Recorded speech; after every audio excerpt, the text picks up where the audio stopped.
Génesis, capítulo 31. Jacob huye de Labán. Entonces Jacob se enteró de que ellos, los hijos de Labán, se quejaban de él y decían: Jacob le robó todo a nuestro padre. Logró toda su riqueza a costa de nuestro padre. Y Jacob comenzó a notar un cambio en la actitud de Labán hacia él.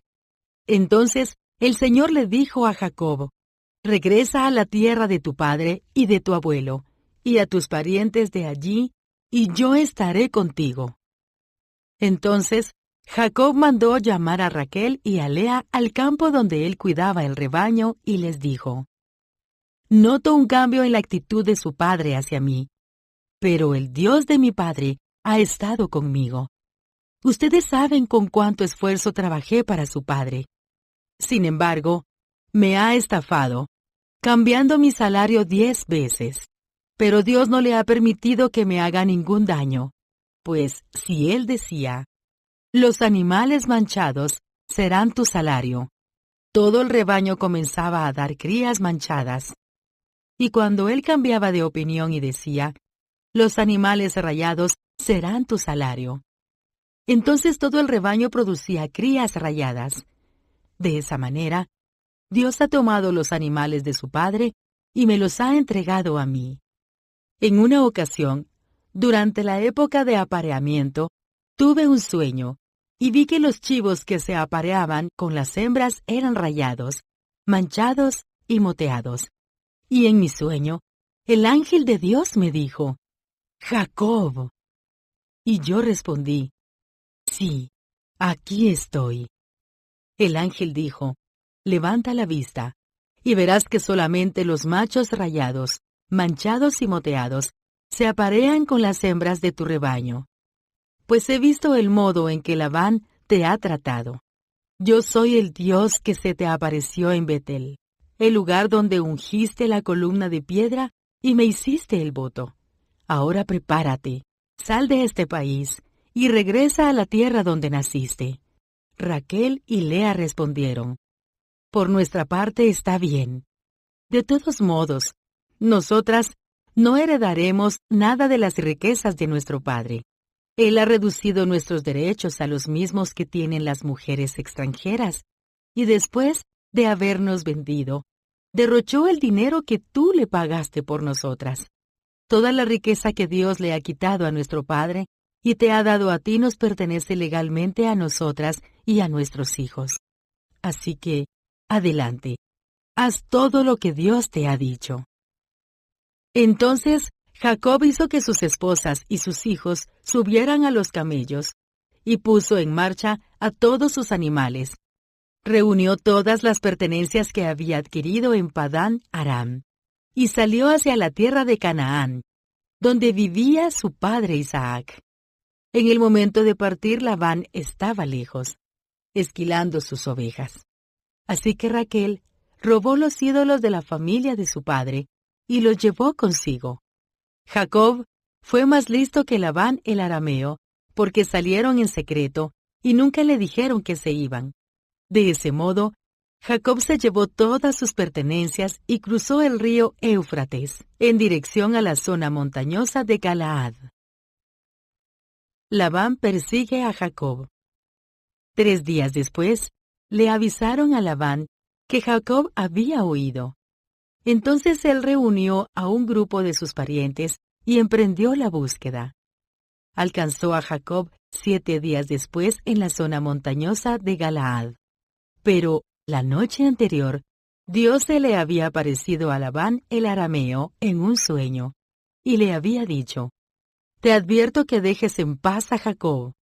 Labán alcanzó a Jacob, quien acampaba en la zona montañosa de Galaad, y armó su campamento no muy lejos del campamento de Jacob.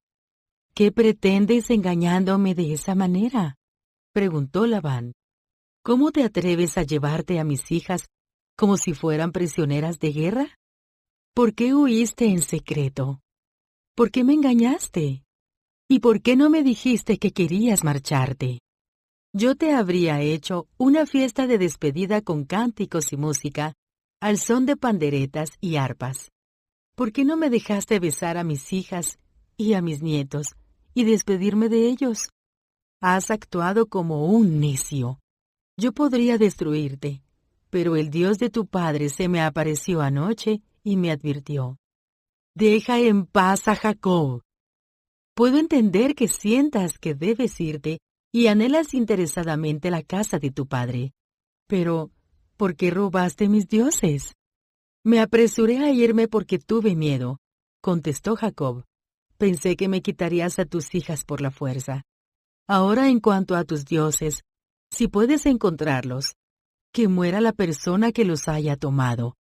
Si encuentras alguna otra cosa que te pertenezca, identifícala delante de estos parientes nuestros y yo te la devolveré. Pero Jacob no sabía que Raquel había robado los ídolos de familia. Labán fue a buscar primero a la carpa de Jacob, luego entró en la de Lea y después buscó en las carpas de las 2 esposas esclavas. Pero no encontró nada. Por último, fue a la carpa de Raquel. Pero Raquel había tomado los ídolos y los había escondido en la montura de su camello, y estaba sentada encima de ellos. Cuando Labán terminó de buscar en cada rincón de la carpa sin encontrarlos, ella le dijo a su padre: por favor, perdone, mi señor, si no me levanto ante usted. Es que estoy con mi período menstrual. Labán, pues, continuó su búsqueda, pero no pudo encontrar los ídolos de familia. Entonces Jacob se enojó mucho y desafió a Labán.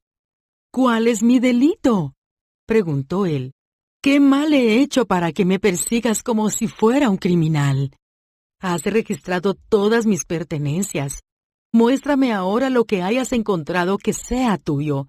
Ponlo aquí delante de nosotros, a la vista de nuestros parientes, para que todos lo vean.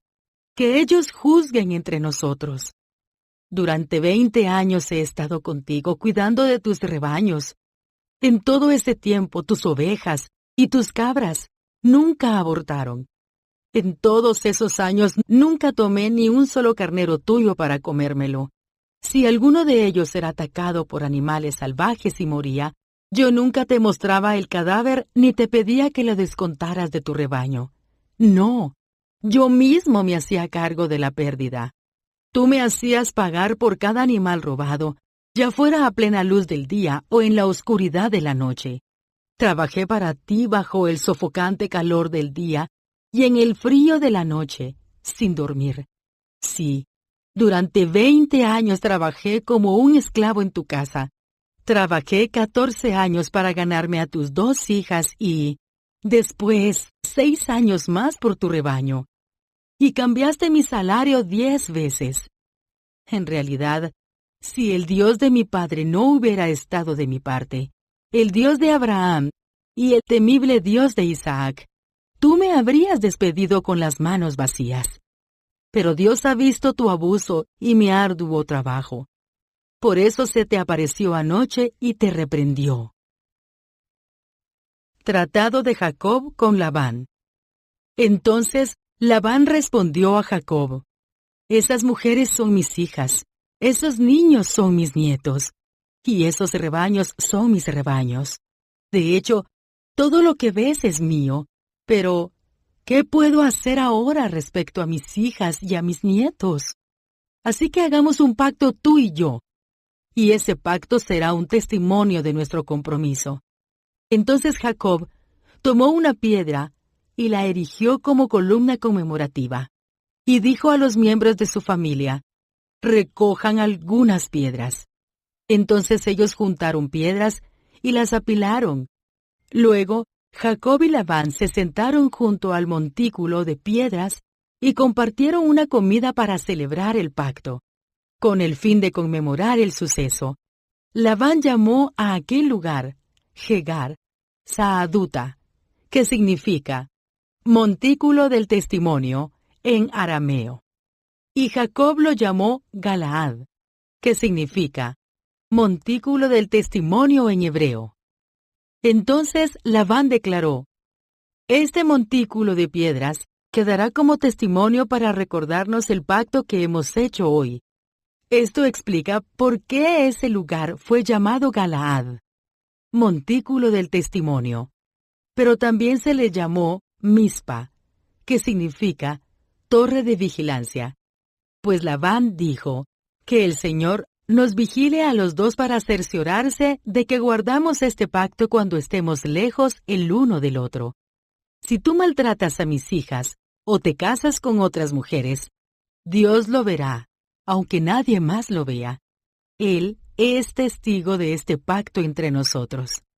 Mira este montículo de piedras, continuó Labán, y mira esta columna conmemorativa que he levantado entre nosotros. Están entre tú y yo como testigos de nuestros votos. Yo nunca cruzaré este montículo de piedras para hacerte daño, y tú nunca debes cruzar estas piedras o esta columna conmemorativa para hacerme daño. Invoco al Dios de nuestros antepasados, el Dios de tu abuelo Abraham y el Dios de mi abuelo Nacor, para que sea juez entre nosotros. Entonces Jacob juró delante del temible Dios de su padre Isaac respetar la línea fronteriza. Luego Jacob ofreció un sacrificio a Dios allí en el monte e invitó a todos a un banquete para celebrar el pacto. Después de comer, pasaron la noche en el monte.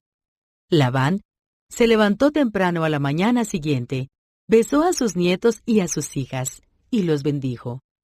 Después se marchó y regresó a su casa. Génesis capítulo 32. Cuando Jacob emprendió nuevamente su viaje, llegaron ángeles de Dios a encontrarse con él. Al verlos, Jacob exclamó: «Este es el campamento de Dios». Por eso llamaron a aquel lugar Mahanaim. Jacob envía regalos a Esaú. Entonces Jacob envió mensajeros por delante a su hermano Esaú, quien vivía en la región de Seir, en la tierra de Edom, y les dijo: «Den este mensaje a mi señor Esaú. Humildes saludos de tu siervo Jacob. Hasta el momento estuve viviendo con el tío Labán, y ahora soy dueño de ganado, burros, rebaños de ovejas y de cabras, y muchos siervos, tanto varones como mujeres. He enviado a estos mensajeros por delante para informar a mi señor de mi llegada, con la esperanza de que me recibas con bondad». Después de transmitir el mensaje, los mensajeros regresaron y le informaron a Jacob: «Nos encontramos con su hermano Esaú, y ya viene en camino a su encuentro, con un ejército de 400 hombres». Jacob quedó aterrado con la noticia. Entonces separó a los miembros de su casa en 2 grupos, y también a los rebaños, a las manadas y a los camellos. Pues pensó: si Esaú encuentra a uno de los grupos y lo ataca, quizá el otro grupo pueda escapar. Entonces Jacob oró: «Oh Dios de mi abuelo Abraham y Dios de mi padre Isaac, oh Señor, tú me dijiste: regresa a tu tierra y a tus parientes. Y me prometiste: te trataré con bondad. No soy digno de todo el amor inagotable y de la fidelidad que has mostrado a mí, tu siervo. Cuando salí de mi hogar y crucé el río Jordán, no poseía más que mi bastón. Pero ahora, todos los de mi casa ocupan 2 grandes campamentos. Oh Señor, te ruego que me rescates de la mano de mi hermano Esaú. Tengo miedo de que venga para atacarme a mí y también a mis esposas y a mis hijos. Pero tú me prometiste: ciertamente, te trataré con bondad y multiplicaré tus descendientes hasta que lleguen a ser tan numerosos como la arena a la orilla del mar, imposibles de contar». Así que Jacob pasó la noche en aquel lugar. Luego escogió de sus pertenencias los siguientes regalos para entregar a su hermano Esaú: 200 cabras, 20 chivos, 200 ovejas, 20 carneros, 30 camellas con sus crías, 40 vacas, 10 toros, 20 burras y 10 burros. Separó esos animales en manadas y asignó cada manada a un siervo distinto. Luego dijo a estos siervos: vayan delante de mí con los animales, pero guarden una buena distancia entre las manadas. A los hombres que dirigían el primer grupo, les dio las siguientes instrucciones: cuando mi hermano Esaú se encuentre con ustedes, él les preguntará: ¿de quién son siervos? ¿A dónde van? ¿Quién es el dueño de estos animales? Entonces deben contestar: pertenecen a su servidor Jacob, pero son un regalo para su señor Esaú. Mire, él viene detrás de nosotros. Jacob dio las mismas instrucciones a los siervos a cargo del segundo y tercer grupo, y a todos los que iban detrás de las manadas. Cuando se encuentren con Esaú, deben responder lo mismo, y asegúrense de decirle: mire, su servidor Jacob viene detrás de nosotros. Jacob pensó: intentaré apaciguarlo enviando regalos antes de mi llegada, y cuando me encuentre con él en persona, quizá me reciba con bondad. Así que los regalos fueron enviados por delante, y Jacob pasó la noche en el campamento. Jacob lucha con Dios. Durante la noche, Jacob se levantó y tomó a sus 2 esposas, a sus 2 mujeres esclavas y a sus 11 hijos, y cruzó el río Jaboc con ellos. Después de llevarlos a la otra orilla, hizo pasar todas sus pertenencias. Entonces Jacob se quedó solo en el campamento, y llegó un hombre y luchó con él hasta el amanecer. Cuando el hombre vio que no ganaría el combate, tocó la cadera de Jacob y la dislocó. Luego el hombre le dijo: déjame ir, pues ya amanece. No te dejaré ir, a menos que me bendigas, le dijo Jacob. ¿Cómo te llamas?, preguntó el hombre. Jacob, contestó él. Tu nombre ya no será Jacob, le dijo el hombre. De ahora en adelante serás llamado Israel, porque has luchado con Dios y con los hombres, y has vencido. Por favor, dime cuál es tu nombre, le dijo Jacob. ¿Por qué quieres saber mi nombre?, respondió el hombre. Entonces bendijo a Jacob allí. Jacob llamó a aquel lugar Peniel, que significa rostro de Dios, porque dijo: he visto a Dios cara a cara, y sin embargo, conservo la vida. El sol salía cuando Jacob dejó Peniel y se fue cojeando debido a su cadera dislocada. Hasta el día de hoy, el pueblo de Israel no come del tendón que está cerca de la articulación de la cadera, debido a lo que ocurrió aquella noche cuando el hombre torció el tendón de la cadera de Jacob.